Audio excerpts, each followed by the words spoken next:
Good morning. Oh, we don't look as yellow. Oh, it's because you didn't have the lights on. Well, the house lights, as we call them in the business, are the wrong Kelvin temperature. Gotcha.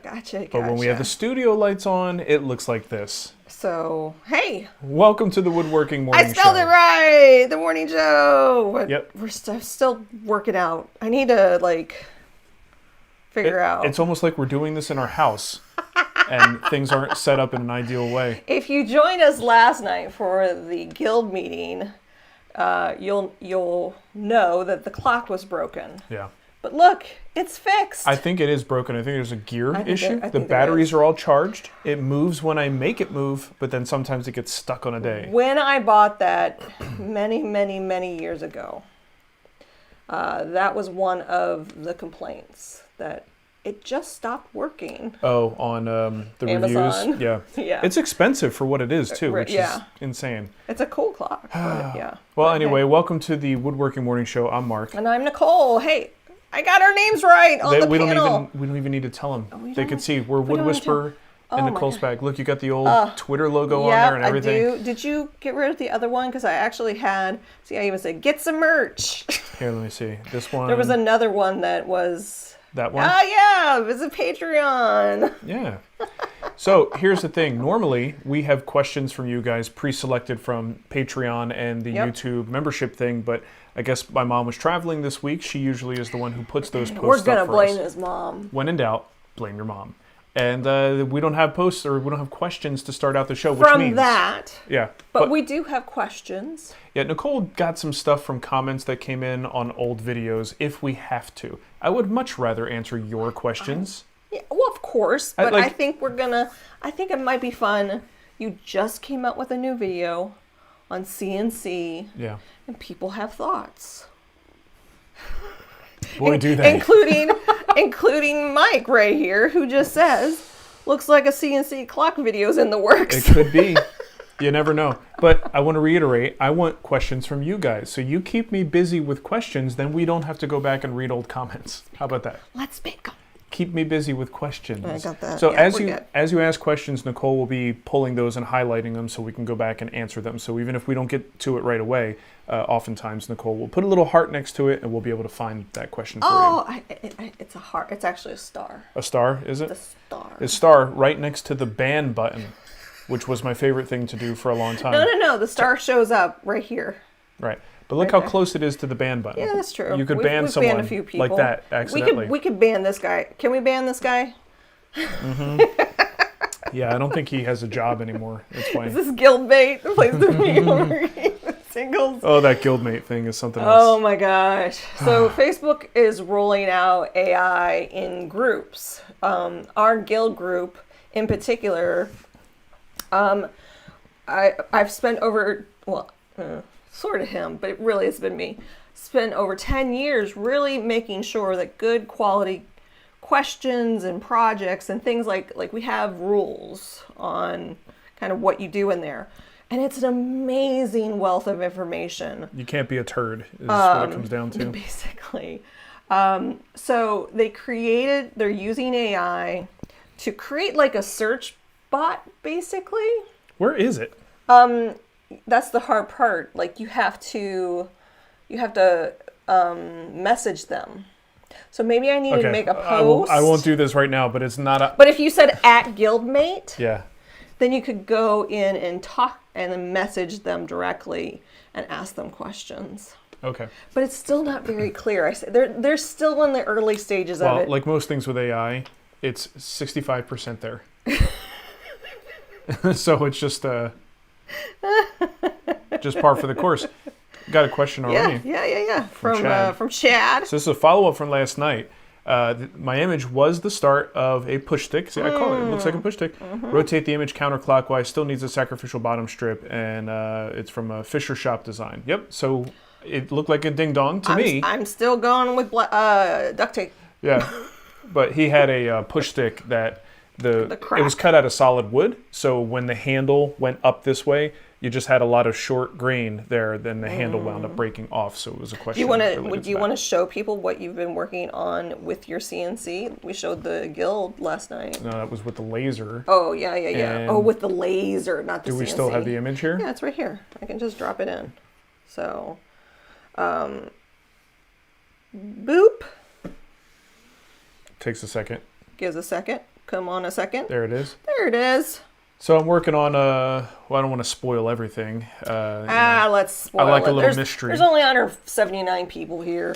So it's basically going to be a rack for hanging my helmets and the kids' bike helmets in the garage. So way fancier than a garage really deserves. It can also be a coat rack, and you guys might have seen these kind of piano style coat racks. So that's kind of what it is. Yeah. And the company that we're working with, a sponsor. In fact, you can't see the whole thing because yeah, there's the other one up there. Is Priority Bikes and Extra Cycle. Yeah. So it'll be a fun little project, but I got to have some fun with the laser. That one is it's like fresh off the laser. It needs to be cleaned up quite a bit. Lasers are so fun. Yeah, I love them. I love them so much. They're my favorite. Also, I didn't tell you I put this here, but our daughter Ava had a diorama project. Oh, did you share it? That she's very, very proud. And I want to show you a picture. Oh, look at her. Proud parent moment. Your little epoxy ocean for her. Yeah, do you see the epoxy ocean in the background with like 14 pounds of epoxy? Totally worth it. And you know what? The landfills will thank me later. What are you going to do? She was so like, I need twinkle lights. And I used to have a ton of twinkle lights, but through the moves, I've lost them. And so... Yeah, they're tiny and spindly and hard to keep track of. No, they were just in a box. Oh. They're somewhere. Then why'd you lose it? I don't know. A lot of my stuff kind of went in random places. Mike wants to know how long it took to engrave that. I don't know that I have really pushed the speed of this thing as fast as it can go. It goes fast. But I'm learning that part of the process. The larger one, which had a lot of fill area, as you can see with that Extra Cycle logo, took maybe 15 minutes. And the Priority one was a lot smaller and a lot more finer of a font. That thing took like 5 minutes to do. It would take me probably an hour. 3 days. On my other one. Mm-hmm. On the other one. But I don't know how fast it can go, and I have to learn like how the speed affects the amount of color you get, the total burning. Just a whole bunch of stuff I have to work out. So, well, I'll get better at it. John wants to know, what would be a good color of a trans tint for curly cherry to highlight the color of the curl? Well, John, you really want to go with a darker color, probably darker than you would normally think, because you're only leaving dye particles in the deep pore pockets of the grain for something like that. So there are people, like when you look at crazy guitar designs that have heavily figured wood and just the grain just pops like crazy, they often will use the darkest of browns and black and then sand it back, right? So you get this incredibly intense color. So it comes down to how much intensity do you want in your curl. At the very least, I would be using like a medium brown and... Medium brown what? Dye. Trans tint dye. But there's... Dark Mission Brown is also one of the trans tint colors that I think would do very well. But again, the key is you're applying it and then you're sanding it back. So you still get your blonde colored wood as the main part of the wood, but you're getting those deep pore pockets filled with color, and that's what's going to give you that cool undulating grain effect. There's one right there. The medium brown? Mm-hmm. That one will work just fine. Yeah. But, you know, I would practice on some scrap for sure, because you want to see how that color, you know, translates in the end, and get to know it before you commit to your final project. So I'm gonna put the link that we're looking at in Amazon in the Amazon store under TWW Live. Even though this is called the Woodworking Morning Show, we can't decide. Over the years, we can't decide if we want to do it or we don't want to do it. We've been doing it. I really enjoy it. It makes my day. But yeah, there's all kinds of colors. So yeah, I'll put a link in the chat and in the show notes if you're interested in that trans tint dye that Mark's talking about here. Mm-hmm. Let's see. I'm gonna go to one of my what was that? The lower third. That's another. This is from Anthony.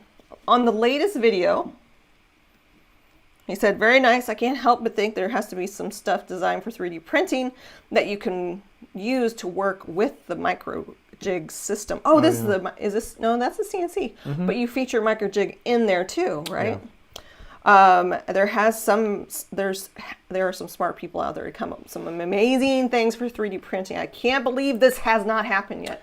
So a lot of this is new. Well, the CNC work holding system by Microjig is fairly new. Yeah. But all the components, every one of them, if you could design it in digital space, you could totally print those and make those with a 3D printer. So that's kind of a really cool solution. They just came up with a bunch of clever work holding items, and honestly, not that I'm condoning copying them, because obviously we work with them. But if you are pretty good at drawing this stuff in whatever software you use, heck, you could even use SketchUp if that's what you use. Yeah. You can output that file and have a 3D printed version of it. And those clamps are sacrificial. The key, though, is they have to take a certain amount of pressure in a certain direction. So you may have to be aware of your printing direction, right? Doesn't that... Depending on how you angle the print, it can affect the strength of the piece. Yes. So you have so to a lot keep of that in times mind. I'll see. I follow a lot of 3D printers, and they'll put it on an off axis. Yeah. And kind of like instead of going like wood. Yes. If you're just like it. Like what's his name's Ding Dong Push Stick. Ding dong. If the grain runs the wrong way, it could just pop apart when you apply pressure. But if he had chosen maybe a quarter sawn piece of wood and done that, I probably wouldn't have done any better. No. Never mind. Quarter sawn does change the grain orientation, but not in the dimension that would affect something like that. So anyway, David, again on the new CNC video, nice video. Personally struggling to figure out how to fit a CNC in my shop, Sure. physically and price wise. All that said, I know this was a sponsor video, but couldn't you create more of these types of work holding devices? It's the same question that we just read. Is it the exact same It's not question? the whole point is the same. The rabbit hole of the... He's asking about Anthony 3D printing. And yeah, Yep. but yeah, I mean... What? So you could do it with 3D printing. Yep. But they just wouldn't, maybe not be as stronger. Yep. Okay. Same question. Same question. Different person. Let's see if I ask another same question. See, this is me experimenting. And Mark's like, please don't. It's okay. This one, MEK, whatever those numbers are.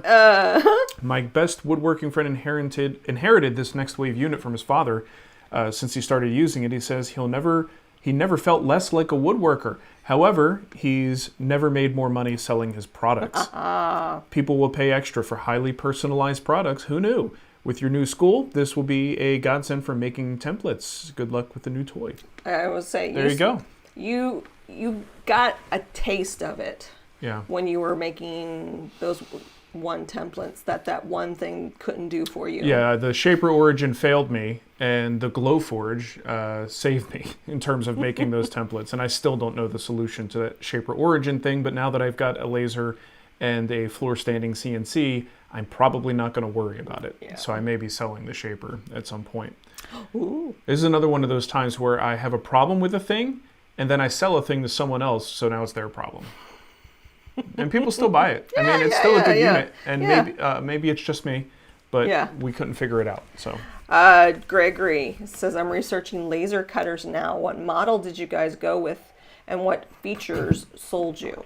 So we went with the Mira 9S. It's a big boy. It's a big boy. It's like a big, about the size, maybe even a little bigger than like a chest freezer.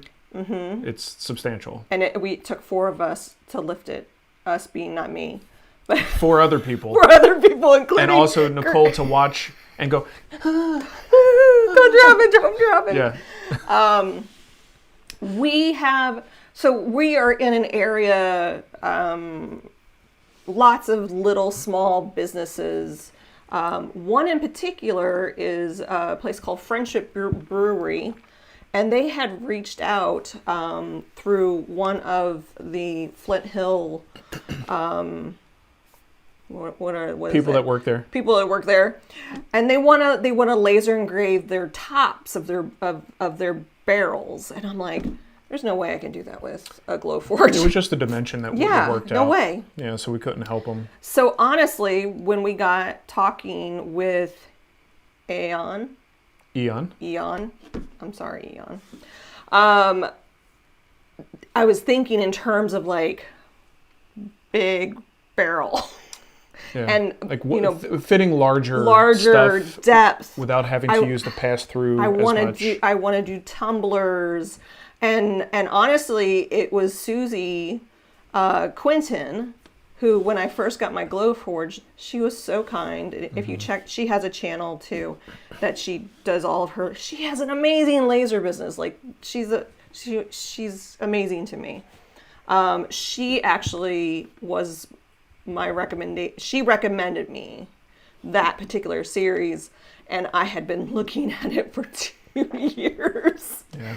And then on it, we worked something out. We worked something out. Well, and also for it to be useful to me, I needed more space. Yes. Like I don't like the little rinky-dink things. Like if I need to be able to cut templates and shapes, not just engrave small things, right? So I the bigger size, the bigger bed size is it needed helpful. to work for both of us, since we're both now in the shop and we kind of want to make the laser as useful as possible. Yeah. And it cuts up to what's the thickness? I don't know exactly, but it'll cut just about anything I need it to cut. Yeah. In one pass most times. Funny thing about the CNC conversation, and I certainly don't want to get into that because I think it's kind of this one. Just no. We can answer that question. Yeah. But in the comments, I had a couple of people who are still on the judging whether whether CNC is woodworking, and it's like I kind of made that happen in a way, like I encouraged that with my thumbnail and with the title, and I was doing it joking around because it's such a stupid question anymore. That's what I featured Urkel here to answer your question. You would be a machine operator. Yeah. There's no woodworking. And I'm going to disagree wholeheartedly with that. And there's a lot of disagreeing. I just thought it was funny. And well, someone had said something about like, after you do it, you push the button and there's no gratification. And I said, well, see, that's where you're wrong. Doing the design work, coming up with an idea, then learning the software, understanding how to manipulate the machine, getting all that to work when you've never done it before is actually very difficult. There's a significant learning curve. And like anything else, if you've learned it and then you are able to execute and have success, that is gratifying. Yeah. And maybe not for that person, but certainly for me to be able to have success. And the things that I made yesterday, simple for people who do this all the time. But for me, I was like, yes, look at that. Look what I did. There's gratification. And sure, it's not exactly the same as like grabbing a hand plane or doing that whole design with a Mary May style, with carving tools. But it's a different gratification, and that's okay. It's okay for it to be different. It's a different woodworking skill set. It's, I think, completely unfair to say it's not woodworking. Thing. Yeah. Now, even with 3D printing, definitely not woodworking. Yeah. But there are things that you can do in 3D printing that can help you with your woodworking. So I just look at it as a tool in your back pocket. It's just another tool. Just another tool. And that's what Something Diabolical says. I don't care what tools you use to achieve the awesome pieces you do, all this gatekeeping regarding tools and tribalism behind something is unnecessary and discouraging folks from trying out new things. 100% agree with Something Diabolical 2. Yes. Not Diabolical 1. We don't talk about that. We don't talk to him. But Diabolical 2, I'm right there with him. So I appreciated this comment because it is true. I know when I finally decided to try out 3D printing, I was so nervous. Yeah. I was like, what the heck am I doing? I don't even know where to start. And I had somebody in the guild, Kevin Wixon, who just kind of took me under his wing and said, hey, it's not that bad. Yep. It's so not. Hopefully we're taking you under our wing. Well, I mean, it's another tool, and you got to get exposure to it to see what it can do and decide if it's right for you. Do you want to do Bobby C's question? Sure. Those who are origin users, what do you use for designing? I'm a noob.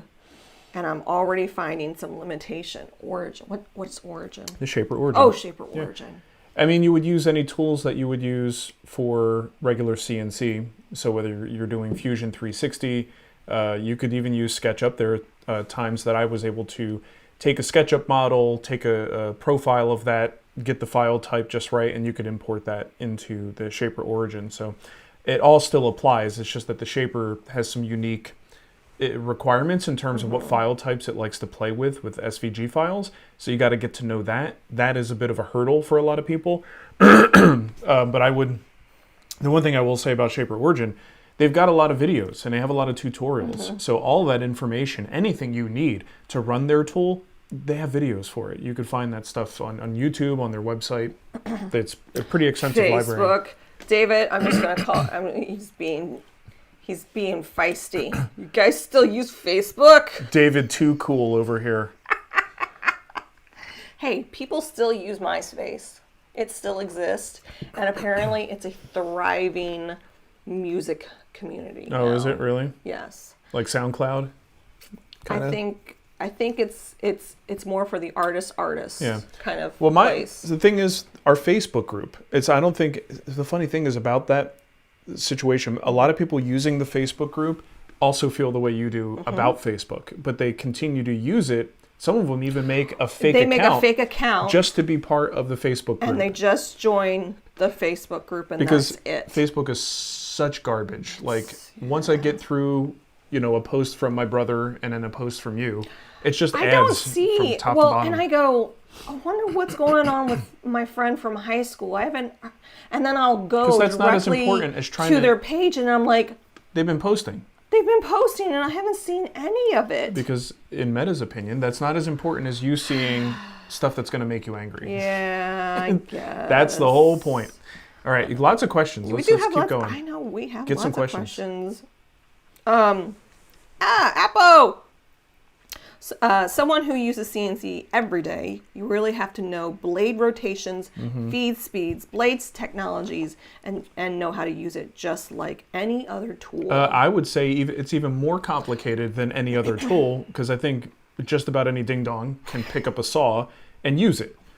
Yeah, I mean, there's certainly nuances to getting better cuts, but ultimately most of us understand that.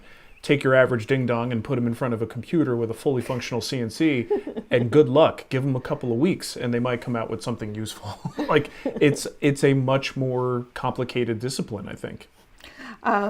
Troy says, well, why is using CNC lathes, mills, etc. considered metalworking without question, but we'd look down on it for woodworking? Probably because we're idiots. Yeah, it goes back to We're just real dumb. Do you remember in the forum days, it was you were either called a Luddite Yeah. or A normite. a Normite. It's just tribalism. It's is. human nature to want to do this. I think one of the reasons is that, maybe metalworking tends to be more of a profession. And not as much of a hobby. Yeah, and I think when you get people doing hobby level things that also, can evolve into professional level things, you start to get this kind of tribalism. But people who are making money doing this could not give two craps about it, because it's whatever gets the job done And get paid. Whatever helps you Like, get paid. If you are doing, here's the thing, you would never call Daryl Peart a non-woodworker. Right? I certainly hope not. Like, he is an amazing woodworker. And he uses But the CNC. if you a lot. watch his Fremont bed course, he lets you in on how time is money. And if there are tools that can help you push that project forward fast, the domino comes into this too. So it's But certain things get a pass. Yeah. After a certain point, I got so much hell for the got domino. so much hell for I the was domino. probably, if not the first person, one of the first people to introduce that tool on YouTube. And oh boy, did I get kicked in the nuts for it. But now it's like, how come we're not using a domino? Why aren't you using a panel router? Why, like that has shifted. Yeah. It's been It's been accepted into the community we have been here too long. of woodworkers. And now it's okay. So it's all silly. I really didn't want to get down this rabbit hole. I love this rabbit hole. It's just so played out. No, it's not. It is. It? But if people are curious, then I'm glad to talk about it. Yeah. But I think a lot of people are also... You just made a video on it. But a lot of people are just sick of the debate, right? Yeah. Because it's... Who cares? So here's the thing. What? There's no debate. Use it, don't use it. Yeah, we're not debating. Who cares? We're one-sided. Who cares? So what? We're very one-sided on this topic. Let's see. I already did Greg's question about he was researching. Oh, did I? The laser cutters. Did I do Greg's? Yep, you did. Okay. See, don't remember. I gotta undo that. Yeah, I hope Jay got the stream to work. He's been... said, is it the show not started yet? It did, and somebody told him it started. Okay, refresh. Well, hi Jay. Over here. Hopefully you're seeing us and hearing us. Here, look, hi Jay. Yeah, give him some credit. See? We know you're here. But Richard had a question. For your CNC works, are you looking to still use SketchUp, or are you looking at moving to Fusion 360 or FreeCAD? Well, it depends on what I'm doing. SketchUp definitely has been adequate in taking shapes that we've designed and bringing them into 2D space that we can turn into templates, right? That's no problem at all. I think if I really start to get a little bit more in creating things on a CNC that I wouldn't otherwise be able to make in woodworking, I probably would have to look into Fusion. I've got, what's his name from I Like to Make Stuff? I have his course, and it's pretty good. Yeah, the Fusion 360 course. Yeah, Bob's course on that, and I haven't had a chance to go through it because you guys know how it is with software. You have to go through it once, then as long as you keep using it, it's fine. But if you just do the course and then don't actually apply it for 2 or 3 weeks, you got to take the course again. You know what I wish he had? What? A drip campaign. A drip campaign. Yeah. That encouraged me to watch his videos. Yeah. I need a little encouragement. Give us a drip. Give me a drip. So I think Fusion 360 is the better overall tool for those things, and also would give you, a little bit more power to do things like 3D printing or laser or CNC, regardless of what system you're using. But I'm hesitant to start up new software if I don't actually have the application side of it, the things I need to make with it. If that's not there, I'm just going to forget everything I've learned. So far, SketchUp works for me, but SketchUp's been really kind of pissing me off lately. Yeah.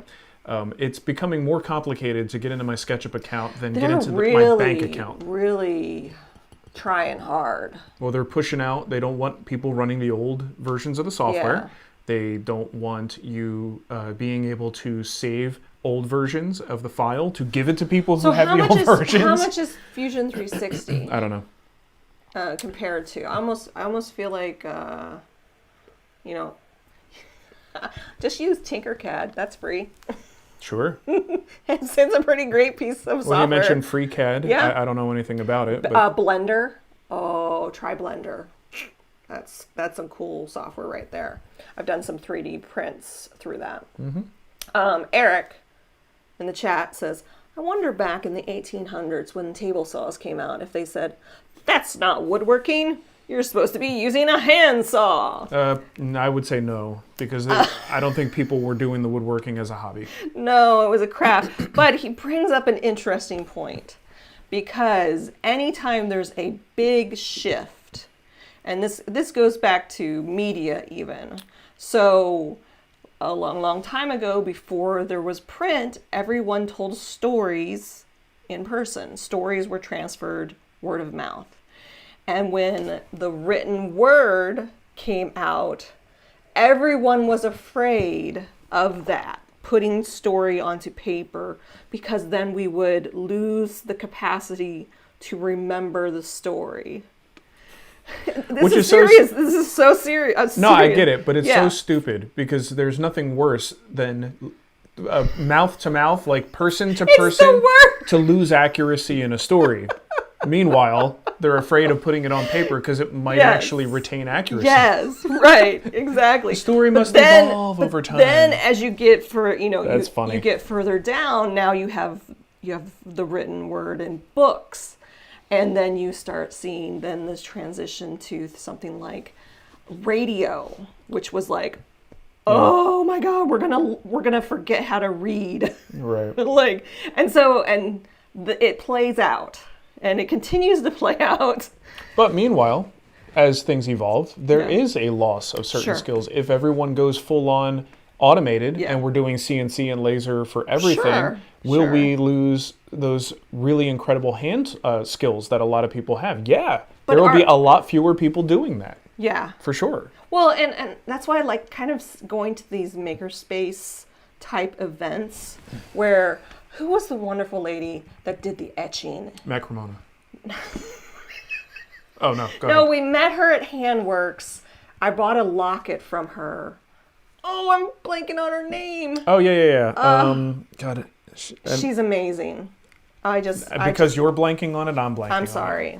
Yeah. She's great. But she has, I just love it when people take, I don't want to call them grandma crafts, but they're kind of grandma. Like for me, it's quilting. What, like making doilies? Like, Is that a grandma craft? Like, it's actually shown to make your mental health better too. Yeah. Like the types of, doing needlework or doing, in her case, she's doing these amazing engravings, cross stitch. All these little things are actually really, really good for your mental health. So I think that's why woodworking too is also good for your mental health.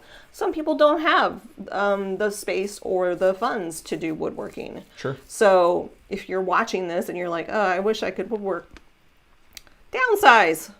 Look at some different types of crafts. Mm-hmm. Well, and I think you have a problem where you see a lot of YouTube shops now. I love needle felting. Needle felting is so fun. That's great. A lot of people watching YouTube will see what I'm calling YouTube shops, basically people who have made a living starting to make these, videos, and they get a lot of support as a result. So they get a lot of tools. I mean, us included. Yeah. And you start to see these dream shops that, for most people are completely unrealistic, but it can be daunting. I was hoping somebody in the chat would give me her name because I would remember it if we weren't doing a live show. J Bauer Engraving. Yes, J Bauer Engraving. Yeah, she's fantastic. Love her, follow her. She's wonderful. She's super nice. I bought a beautiful locket from her that I decided to hold on to. It's actually in my jewelry box, and I'm waiting for the right time to give it to Ava. Mm-hmm. She's 9. She's not gonna appreciate it. So I'm waiting for that. Hey, Kizzy! Kizzy's in the chat. I still have a guild course for you, Kizzy, if you ever want it. It's okay if you don't. If you invented something to assist woodworkers, but have no intention on capitalizing off of it, you're going to move it up. Oh, there you go. Oh, and you just lost it. Just keep reading. Okay. Capitalizing off of it, but also don't want a country stealing the file again, how would you share it? I wouldn't share it. Yeah. Anything you share is going to get stolen if it's good, or if it's something other people want. I don't see how you get around it. You either keep it quiet and under the radar by literally sharing it on an individual basis, which still could end up having it out there. But ultimately, you put something out there, you make it accessible. If it's good and useful, you'll likely see it in on Amazon from a Chinese company. Mm-hmm. Yeah. Or maybe not. Or maybe not. Maybe not now. Yeah. But ultimately, sharing, it's one thing we ended up with in the guild and thinking about our videos and how easy they might be to download and share. And the way we looked at it from a monetization standpoint, where we do want to make money off of the content, is that, look, ultimately the people who are going to steal it or download it as a stolen version, likely were never going to give us money anyway. Yeah. Right? So is it really a loss for us? Usually not. I will give you a recounting of the early days of what is called Napster for you young ones. Napster was a music sharing site, and I partook quite a bit in using Napster. But Napster allowed me to find artists that I had never heard of before, and of course not everybody did this, but her name was Ani DeFranco. I loved her. I loved all of her music. And I just felt a sense of obligation to then go buy her music. So after I listened to it, I'm like, I'm gonna go buy all of her CDs. Yeah. And that's what I did to support her, because she's actually she's a small artist. So anyway. Well, on the flip side of that, I also was alive to download things on Napster. I did not go out and buy those albums. I enjoyed the crappy bitrate MP3s that I downloaded and never sent money to those people. So, but did you tell me an artist that you discovered through Napster? Oh, I don't know. What was like Buck-09 or any of the punk bands? It's a long time ago, Nicole. But my point is, I don't know. There's positives and negatives. Sure. But what Kizzy's actually talking about is 3D prints, 3D models. And that's what are you talking about 3D models? And I find this fascinating because I'm really, really into a few creators of 3D print models. Mm-hmm. And they do everything through Patreon. And so different support levels. I can support them. I get an authorized tag that I could sell those prints. So if I was in like a maker festival or whatever, I have a little thing that says I could print. Now are there people taking those prints and just selling them? Of course. Are there people taking those models and like tweaking them and calling it their own? Yeah. Mm-hmm. Guess what? It happens with our stuff too. There's quite a few people that I've found over the years, and I'm like, let me see if you're a guild member. Oh, yeah, you are. What? Okay, that's kind of not cool. But I mean, I can't really do anything about it. No. Other than call them out, but I'm not going to do that. But you just have to be okay with Kizzy, if you want to do 3D models, and if you have enough, you could find a way to create a paywall around it. You could use Patreon. You could use a number of different services and things like that to at least find the people that are honest and want to see you succeed. So that's that. That's my thing on that. Yeah. So is I'm curious. Christian's question, what do you think of PDP double pedals, looking into getting a used one? What's that? That's a drumming question. Oh! And that's super funny, because we haven't been talking about drums. I haven't talked about drums on this show maybe ever. No. If I did, it's been a long time. Yeah, or he follows you on social media and sees that you have a electric drum set. I've never shown that on my social media. Yeah. Anyway, that's pretty funny. I don't really have an opinion on PDP double pedals. I've been so far out of like what brands do what. I can't remember what the heck the name of the brand is that I have, but I do have a double pedal, and I think they're great. So if you want to get into it, is it the ones in those in there? It's on the electric drum set. So yeah, go for it. Get a used double pedal set. Then I just looked them up really quick. They do look pricey, so getting a used set would probably not be a bad thing to do. Yeah. Although this one only has 2.5 stars. I don't know why. Anyway, sure.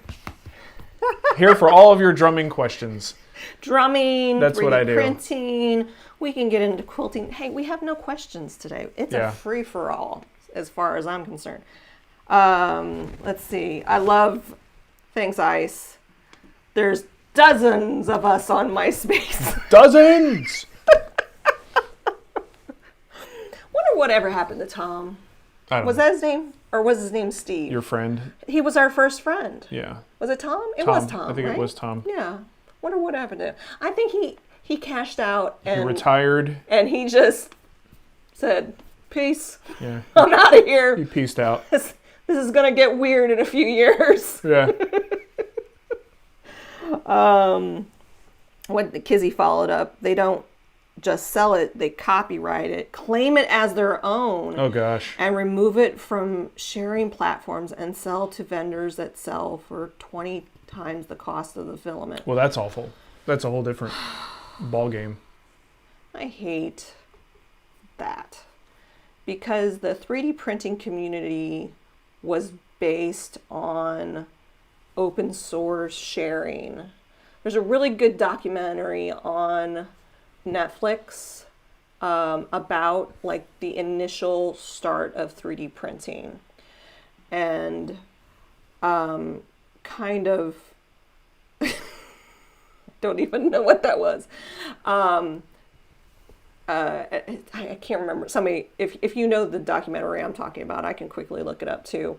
But it's like, it's so weird because to me, it's like yesterday. Like 2013 is yesterday. Yeah. But how kind of MakerBot kind of came in and they kind of took over like the RFP process with schools.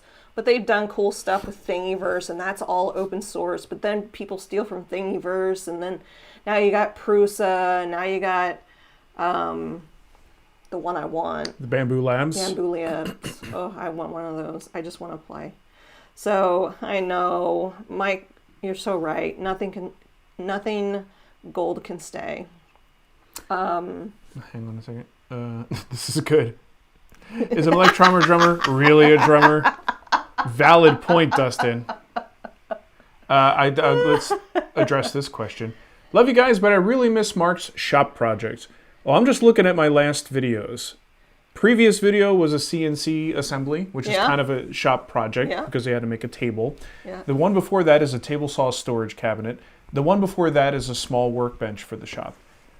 I don't think I've done that many shop projects in a row. Where have you been? In a long time. But so my suggestion would be go to the channel. You're already watching us on YouTube. Go to our channel and watch some of the videos. Because if that's what you like, that's what I've been doing, quite literally. So one of the things that I am... Feels like a YouTube fail. Oh, yeah. Right? Somehow communication is disrupted. For someone... So we've going on our 19th year. So if you watched us on Amazon, it was really kind of fun because I broke them up every year into a season. So season 1 was 2006, 2007 because it was not a full year on the 2006 part. And then season 2 was 2008, so on and so forth. And I think people miss that continuity of I just want to start at the beginning and then just watch them all the way through. So I think the way I can make that happen, because it is a mess on the YouTube page, I think I'm going to start creating playlists called Season 1, Season 2, Season 3, and you can watch them, and then they'll just all be in order. Yeah, well, and I think I know channels that I watch on YouTube, usually not woodworking, but channels that I watch where I'm trying to do what you're talking about, unless the person has created a playlist. I'm watching, on a set-top box. I'm sitting on my couch. I'm not at a computer. So a lot of the functionality that's very easy to access on the app, mobile or desktop, doesn't work that well. And I think people who are watching for the couch experience really could use a better presentation than just the stupid algorithm and the garbage that it sends you. Because I find that it sends me a lot of the same things I've already watched and doesn't dig deep into people's catalogs. And that's really a shame for the amount of effort and time that people put into videos that are less, maybe they're more than 6 months old, God forbid. That we should be able to show them, but no, they'd rather send me the same videos over and over. And I see the red line that shows that I've already watched this video. Why are you sending it to me again? Right. The algorithm drives me crazy. So that's what I'm thinking about doing. That's a good idea. It's going to take me a little while to do because there was a period of years that Mark did not upload. That's why you'll never be able to just watch the videos in order, because there was probably about 73 videos that Mark was so mad at YouTube that he just decided not to upload it. The problem is the bad seeds in the YouTube community have been there since day one. Day one. And they will always be there, and it's always a source of frustration. It's gotten better. It has gotten better. Sure. Okay. Let's go with that. It's very optimistic of you. I'm grabbing some questions. A bunch of them just came in. Christian just said, you mentioned drumming some years ago on here, and you will forever be the drummer who does woodworking. Okay, I'll take that. Yeah. I just wish I had more time to actually play. The cool thing, though, with this drum set down here is my daughter gets on there and plays songs. My nieces will sit down and play once in a while, and then when I get the wild hair up my booty, I will sit down and jam out a couple of songs. And it's nice now. In the past, here's how I used to do this at home. Headphones, like protective ear muff things, and then I would break a set of headphones, like snap them apart so I just have the speakers, and I'd stuff them inside the protective hearing, put that on, and put that onto a CD player. And then I would just play my normal acoustic drums. I would just play at whatever volume, and it would be this muffled, horrible quasi drum experience. Now it's Bluetooth. I can integrate the exact volume of the drum set with the volume of the music. It's so much more fun to play on these electric drum sets for just home use and having a good time. So I remember the name of the documentary on Netflix. It's called Print the Legend. So, in fact, this is kind of actually cool. Sam here was a firmware engineer at MakerBot. Oh, and neat. They were not happy about making things closed sourced. But I can understand why. Like, that documentary itself is really very, very interesting. So, Gary Badger! Gary's question. Gary, hi, Gary. Best way to sell tools that you no longer want or need. Well, I'm in a pretty good position, a unique position, because I've got the guild, and I've got, as much as we made fun of Facebook, the Facebook group. The first place I go is to the guild group, and I say, hey guys, somebody want a good price on this if you're local, because a lot of times it's a local pickup. And I check there first. If that doesn't work, I actually have decent luck on Facebook Marketplace, as much as I hate it, and as frustrating as it can be. And we've donated to the local high school some of your tools. Right. But he's talking specifically about selling. So donating shouldn't be too hard, but selling, I have had luck on Facebook Marketplace. It takes some time. You have to deal with a bunch of ding-dongs. So Matt Robinson is doing a ding-dong drinking game. Ding-dong. For the number of times that I've said ding-dong ding-dong. At 9 in the morning. But it's such a frustrating thing on Facebook Marketplace. But you can occasionally find a legitimate person who wants to buy the thing that you're selling. What's this say from Warwick? Enjoy this conversation, no use to me in commenting on it, but you mentioned the question YouTube is about shops. shop tours. Oh, are you gonna do any more? We might have one more in that set. It's just now it's so dated. I feel bad because the people captured their shop at that point like a year and a half ago. No, I think it's been 3 years. No, I don't think it's been 3. But anyway, point is, we might have another one, and if we do it again, I think what we need is just a fresh call for submissions. Oh, we got some super chats. Oh, Doug. Thanks. Thanks, Doug. What's a bomb-proof finish for a desktop? A piece of glass. Can we just talk about this? We talked about it at the guild meeting. At the guild meeting. I'm not kidding. You really want something bomb-proof and something that someone, can't really easily mess up? Glass. That said, that's probably not in the cards for most people. So I would probably use something like a conversion varnish or even a tabletop epoxy. Those are pretty bomb-proof as far as a normal person using a desk. Like what you see on the bar tops, where it's like this thick. Except for it sucks in a bar because it gets so grody. It's so gross. From spilled drinks and drunk people, and pretzel dust getting into the finish. Pretzel dust. But a good quality, not super thick of a pour, but a decent tabletop epoxy, I think actually is pretty darn bomb-proof if you don't mind the look of that plastic sheet on top of it. But again, conversion varnish I think is a good choice if you are prepared for all of the fun stuff that happens with conversion varnish. And you be careful. It's very not friendly. Yeah. And how long does it off gas? I mean, it cures pretty quickly, and I would give it, at least a couple days before I put it in a home. Yeah. But ultimately, the reaction is fairly quick. Okay. 2-part finish like that is fairly fast. All right. Got another super chat from Mark.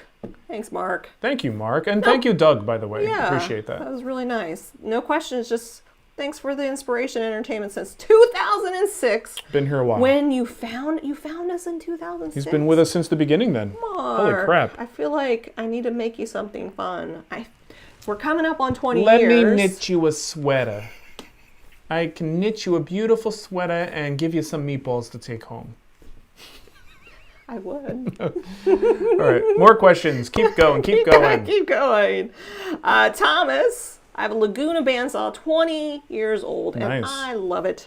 But something happened last week, and there was a loud pop while I was sawing, and I turned it off. It wouldn't start up again, but it would hum. Huh. Hot capacitor? Yeah, I mean, that sounds like a capacitor blew. Hot capacitor sounds like a good That was name for my a band. stripper name in college. They called me the hot Hot capacitor. capacitor. I would definitely look at the capacitor. If it's an older machine, might not be that hard to find a compatible capacitor for it, but double check. A lot of times when the capacitor blows, you can see it. There's usually insulation kind of stuff in there, or you could see a liquid that comes out of it. You want to make sure, ideally, if you can, get that one of those little devices to discharge the capacitor, because a lot of times it can still have some charge in there, so you've got to be very careful. Protect yourself from whatever that fluid is. I don't think you want to touch it, but double check, and usually there's visible signs that the capacitor is blown. That would be the first thing I would check, and probably a starter capacitor. And a lot of times that what literally happens as you go to start the machine, that's when you hear the pop and it blows. That's usually the starter capacitor. Todd. Hey, Hi, Todd's Todd. I hope you're feeling better. Todd had a couple days of the poops. You mind me telling everybody that, Todd? Todd had to take a couple days off to poop. You don't know that for sure. I'm pretty sure that's what happened. Todd, you can correct me if I'm wrong. Todd, ignore him. You know what? You don't want to edit from the toilet? The worst part about the red line is when YouTube takes it off after a certain time on the video you have watched. Then 30 seconds in, I realized I've already watched this recommended video. That happened to me and Ava. Did it? Because she's like, oh, this is one we haven't seen before. And I'm like, all right, let's watch it. And I'm like, nope, we definitely have seen this before. Yeah, they reset. Why keep sending you the same video you've seen before? Yeah. I don't get it. Let's see here. We got a question from... where did... Gary Badger's question. I'll unstart that one so I don't do it How again. about Bianca's question? Bianca! I would like to explore 3D printing, but I have concern about air quality with a printer in my garage. Can I leave the door open? Can't leave the door open. Can't leave the door open. Any thoughts? Yes, I have thoughts. First, stick with PLA. Once you start getting into like ABS, and these are the filaments that you could use, the more toxic VOCs are going to come off. I mean, you're essentially melting plastic. You're melting plastic. So PLA, while not the most strong, is the less toxic. The safest variety. You can also get a printer with an enclosure. So I know Prusa makes enclosures for their printers. You hook it up to a ventilation system. Same way as a laser.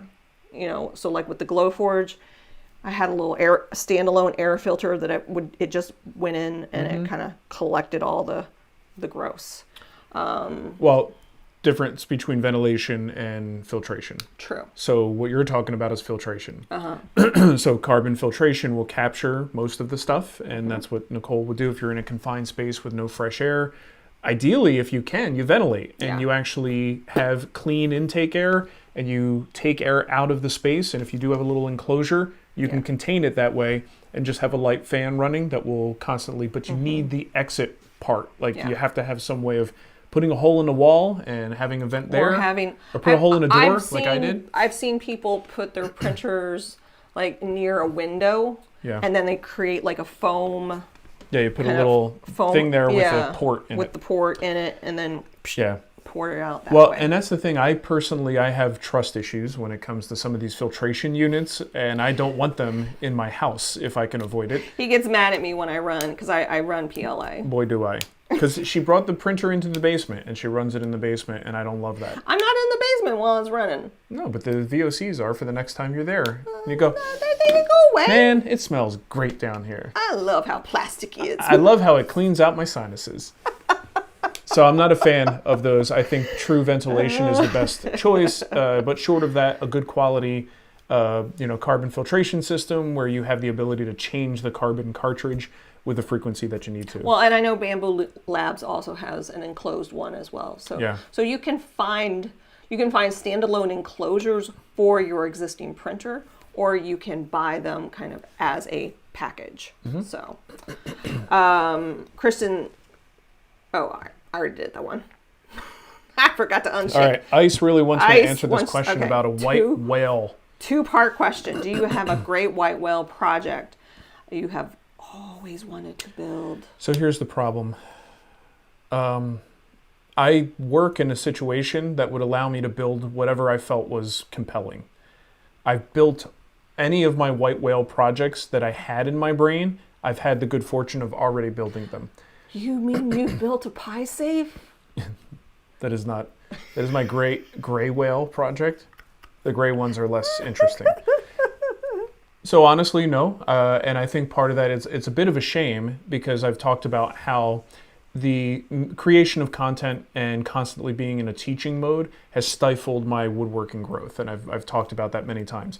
Part of that is not really having that future goal vision of like, oh, I just want to learn these skills so I could build this one thing, right?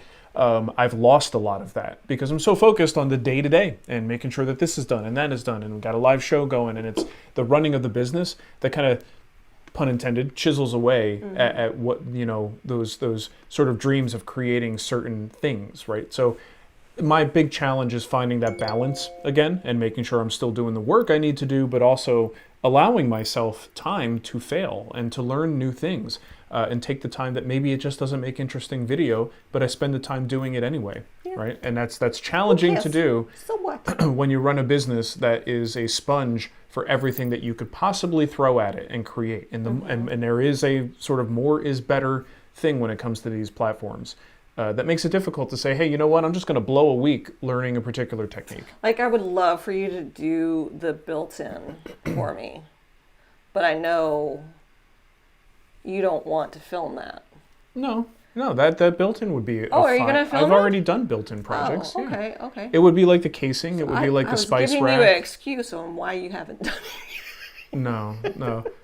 It's all the other things of running the business. Yeah. No, I'll film that totally. Hey, guess what? Oh, you're wrong. June 2022. I'm right. Just 2 months shy of 3 years. Todd, go back to the toilet. Where you belong. Thank you, Todd. Thank you. Get back on the toilet. We don't need your facts in this show, Todd. Oh my God. Mark found us through Leah Laporte. Now that's old school. That is old school. That's 2007 maybe? Good deal. Huge fangirl of Leah Laporte and everything that he has ever done. It's why I got into technology.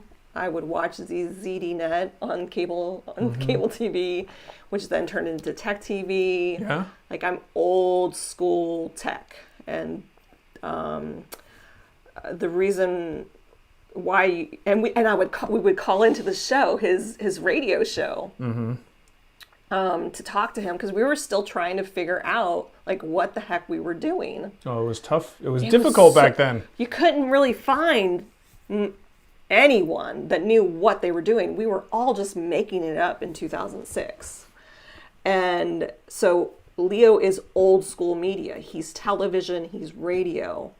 And so I think he helped facilitate a lot of people coming into podcasting, and he himself created the whole Twit network. You mean netcasts? Netcast. Oh, that's right. He didn't want to use the word podcast. He tried to change, He tried, but unsuccessfully. Instead of calling podcast, he called them netcast. All right, we're at the hour, Anyway. so if we want to grab last minute Oh, we questions. just got a super chat from Gary. Oh, Gary, you were so sweet Oh, that's very nice of you. for my bamboo lab. Don't encourage her. She's got 6 printers. Hey. What? No, I don't. I donated one How to many the do you school. have? How many do you have now? I have 1, 2, 3, 4, 5. Oh, I was 1 off. Okay. And well, now you're going to Gary. get Gary's support allows you to get another one. Thank you, Gary. But thank you, Gary. We really appreciate that. Gary Badger is sitting in his Maloof-style sculpted rocker watching. And I'm so glad I got the project from the Guild. That would have been one of the Great White Whale projects. Yeah. Would have been Yes. the sculpted rocker. Yeah, And I was fortunate to already have made that. Yeah. I did have some other ones. Ben Price, which is a good friend. He's pretty local. I've helped him do some laser stuff. It says, "Oh my God, I've been commenting. I was 13 minutes behind. I'm an idiot." Yeah. It's okay, Ben. We're all idiots today. YouTube does weird stuff with the live. Like you have to click, like if you pause it at all, or if you're not, you have to click that live button to jump to the front. Tommaso wants to know if your bar stools have ever sold yet. No, we don't expect them at that price to like fly out of the store. No. Nicole came up with that price. That was not my idea. Yeah. The goal isn't necessarily to sell them immediately. The goal is to have them for sale when the right person comes along, then they sell. At that price, it's going to take a while. Yeah. It's not cheap. So. Yeah. But you put a lot of time and effort into them. And I just don't value my work the way I do. You do. So it's just a perspective thing. And I'm going to let you do it because if we can make a few bucks, we can certainly use it. Yeah. So why not? And Dale says, I normally go to the creators page on YouTube and click on the videos and pull them in from latest to the oldest. Then I can see what I've missed. Oh, absolutely. Yeah. But even that on a TV is not a very good experience. Right. And I think more and more people are doing couch watching, whether it's on the set-top box or just built into to the TV, into a smart TV. Pustulio? What did you get for your electric kit? It's a Roland set. Is it a I Roland can't set? remember the exact model. Yeah. Have to look. Haven't found an electric kit that I like. It's not as fun. There's no doubt about it. It's not as fun as a regular acoustic kit, but it has its own personality and feel. And if you're not using it as a complete substitution, you can enjoy it for what it is. But if you're trying to get the same feel, it still doesn't feel like a regular drum set. It has gotten better since the early days, since my first electronic kit. And MKE, I was starting to get worried when they were going to ask me where I got my sweater. Yeah. I don't know if you can see. It's a beautiful sweater. This is Borderlands, baby. This is a Borderlands sweatshirt that I got many, many years ago. I'm a big fan of the video game Borderlands. I have yet to watch the movie, and I kind of don't want to. But Mateo has asked me to watch the Borderlands movie. And Take it for what it is. I will watch it with you. A goofy movie with some themes from a thing you like. I love the video games. Borderlands 2, 1, 2. If you wanna play a funny, psychotic video game, shooting game, Borderlands is your game. Yeah. So it's a lot of fun animation. We talked about this a couple of weeks ago, I think. Most of the original YouTube woodworkers dropped out a long time ago. I miss some of them. Appreciate the Spag sticking with it.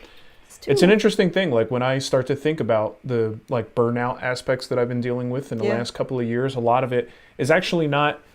There's always been the negatives that come from content creation and online communities, but I weather that storm a lot better when my home life is fully put together, stable. Right?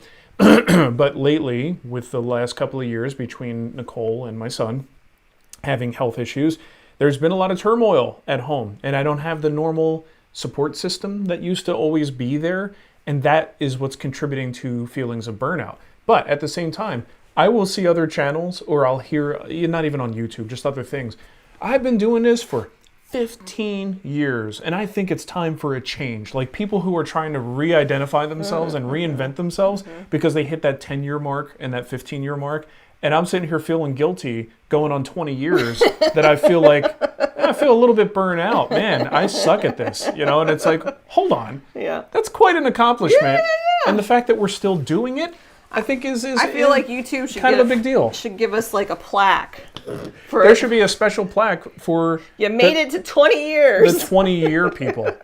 That would be cool. That would be cool. Especially since subscriber numbers have become such a red herring. Yeah, because it's all about view count, not subscriber there numbers. Are so many channels that have so many fewer subscribers than we do, with so many more views. Right. Yeah. That's just the way it works now. Yeah. So. Ben wanted to know, since Ben, hope you're doing well. Do you remember where you got that black melamine that I put a hole into? So Ben, I think I got that in Colorado. You did. So that was that's where we were. Yeah, that was at Austin Hardwoods. They had black colored melamine, and I don't think I found it here. Oh. I don't know that I've looked for it, but the most common is going to be white. But yeah, it was definitely Austin Hardwoods in Denver. Does Home Depot carry a black melamine? No, black melamine is not as common. It's going to be, and of course, Home Depot is only going to carry the most common stuff, and I don't believe they have black. Yeah. So, all right. Well, we're oh wait a minute. What's Kizzy's? How much are we talking for the stools? Regular stools, I turn away if too expensive. But stools by the Wood Whisperer, I take out a loan. You may want to turn away. Yeah. They're in. If you go to the store, TWW store. Todd already told her. All right, TW store. They're right there. Yep. Yep. So. Anything else we can grab real quick before we go?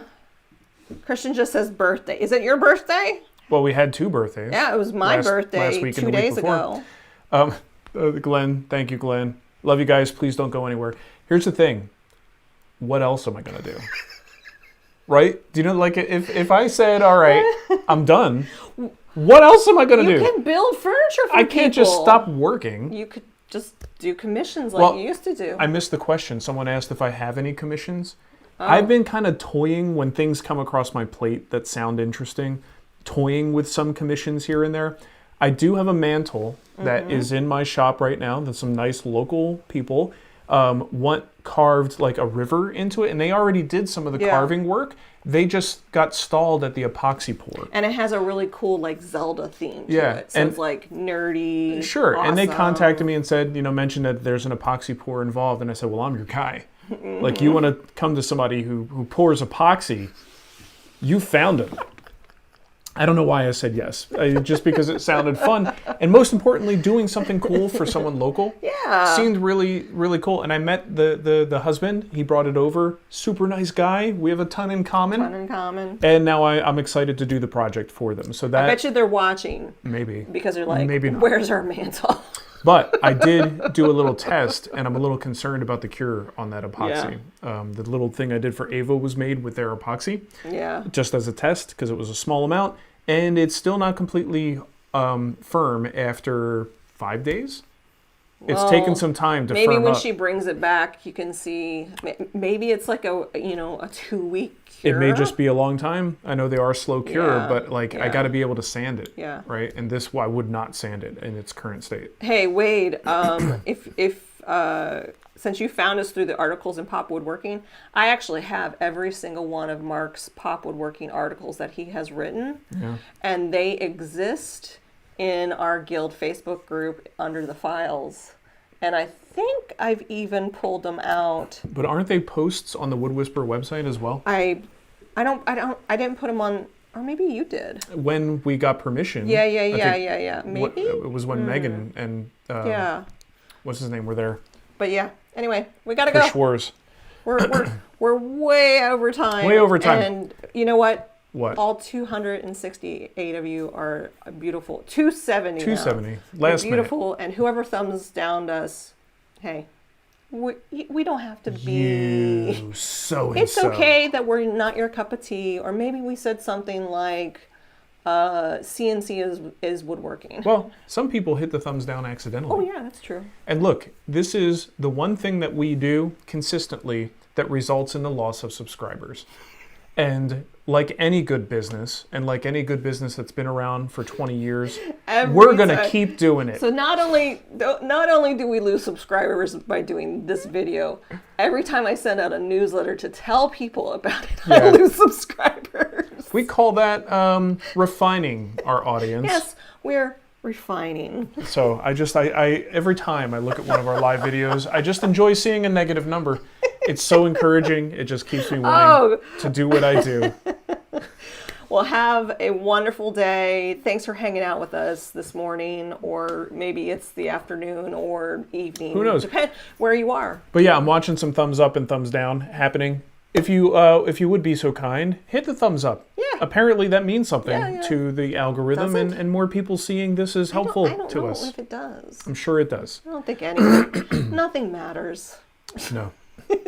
What are you going to do? It's like, it's all random. Best we can do. But if you're here, you're enjoying it, why not hit that thumbs up? We're not AI, you know. Oh, you think? I think we'd be better at this if we were AI. It's pretty obvious we're not. All right, I'll get those show notes up as soon as we stop broadcasting. Okay. And have a great day. See you next week. Thanks for watching. It'll be May. What? Bye-bye. This month.